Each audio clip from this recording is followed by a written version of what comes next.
Assalamualaikum warahmatullahi wabarakatuh. Perkenalkan, nama saya Muhammad Nadi Buhari dari kelas 15.2B.30 dengan NIM 15230627.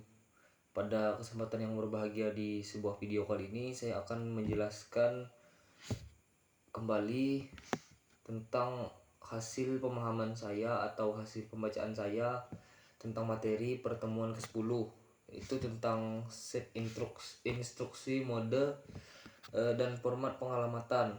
Yang pertama itu saya menyimpulkan bahwa karakteristiknya instruksi mesin atau machine instruction yang dieksekusi membentuk suatu operasi atau berbagai macam fungsi CPU, membentuk suatu operasi dan berbagai macam fungsi CPU-nya.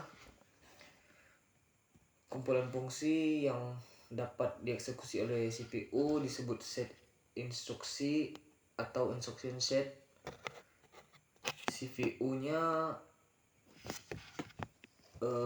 itu melakukan sebuah instruction set.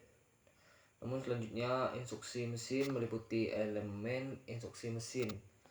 Representasi instruksinya, jenis-jenis instruksi, penggunaan alamat, dan rancangan set instruksi. Selanjutnya yang poin kedua, saya menyimpulkan elemen instruksi mesin. Untuk dapat dieksekusi suatu instruksi harus berisi elemen informasi yang diperlukan CPU secara lengkap dan jelas. Lalu di sini kan setelah saya mendapatkan pengetahuan materinya, lalu saya menyimpulkan bahwa apa saja elemennya. Yang pertama itu ada operation kode, yang kedua source, yang source operand reference, yang ketiga result operand reference, dan yang terakhir itu ada next instruction reference. Selanjutnya saya akan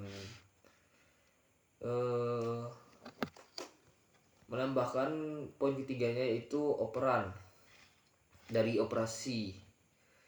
Melihat dari sumbernya, operan suatu operasi dapat berada di salah satu dari ketiga daerah berikut yang meliputi memori utama atau memori virtual, registrasi CPU, dan perangkat input atau outputnya.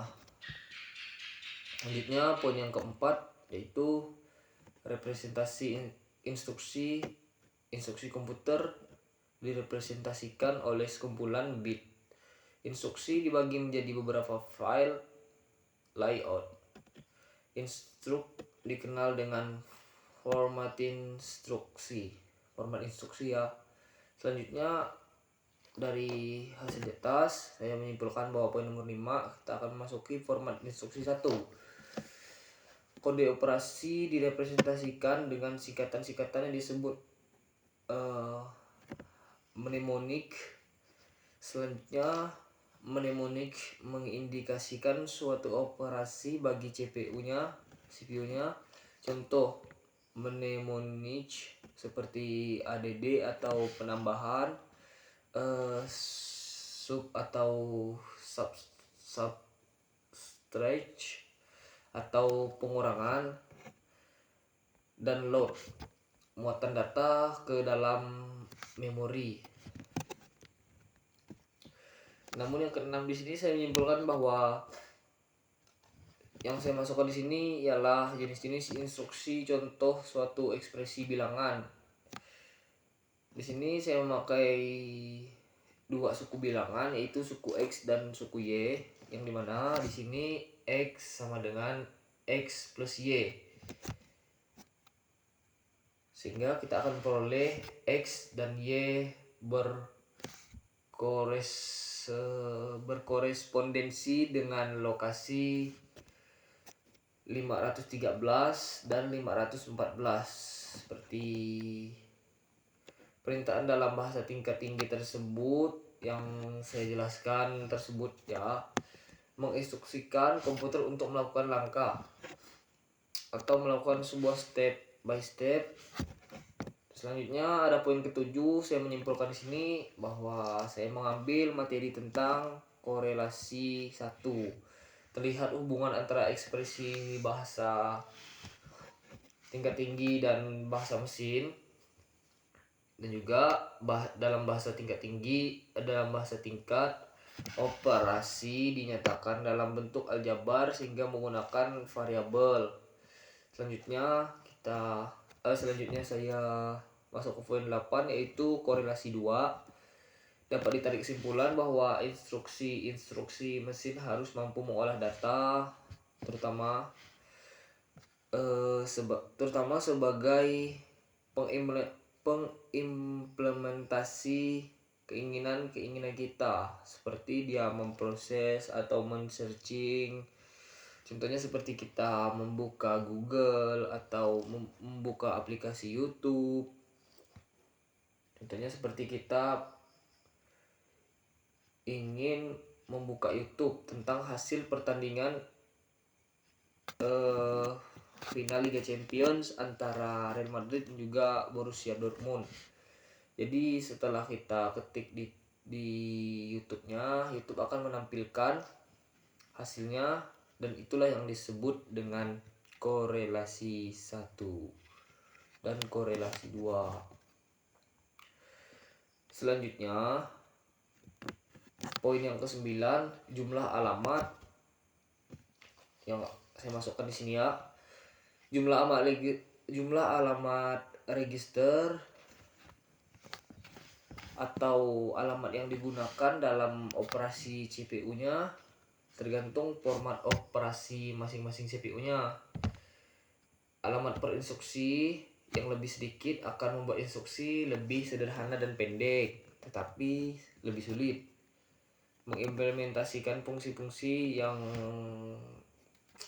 bisa, atau instruksi yang kita inginkan lah, ya kan. Lebih mudah mengimplementasikan fungsi-fungsi yang kita inginkan. Selanjutnya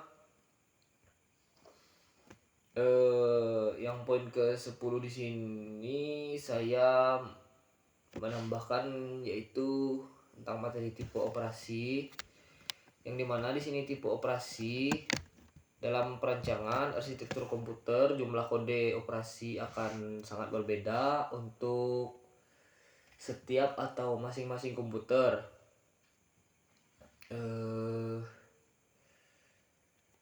Tetapi dari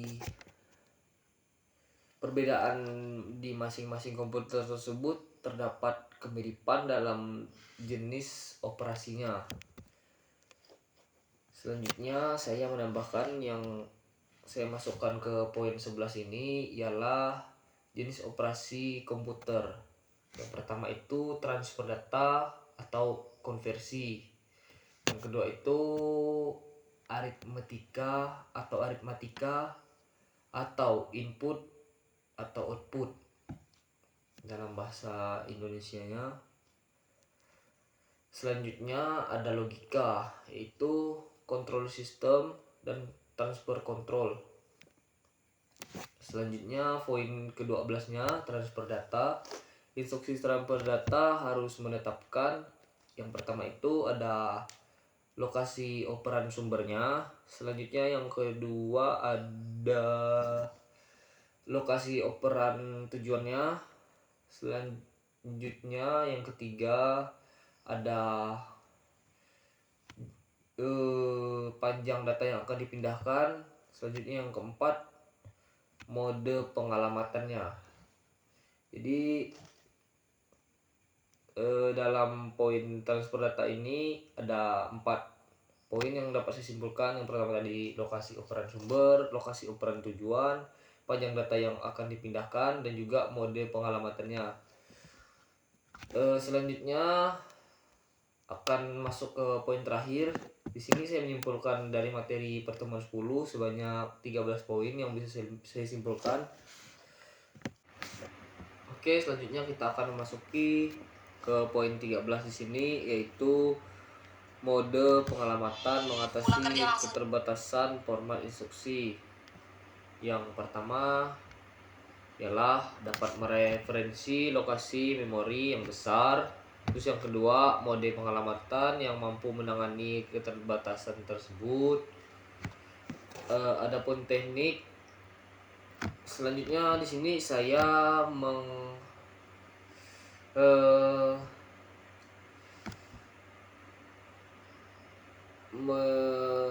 menambahkan lagi teknik pengalamatannya seperti yang pertama itu ada immediate addressing atau alamat segera. Terus yang kedua ada direct addressing atau alamat langsung.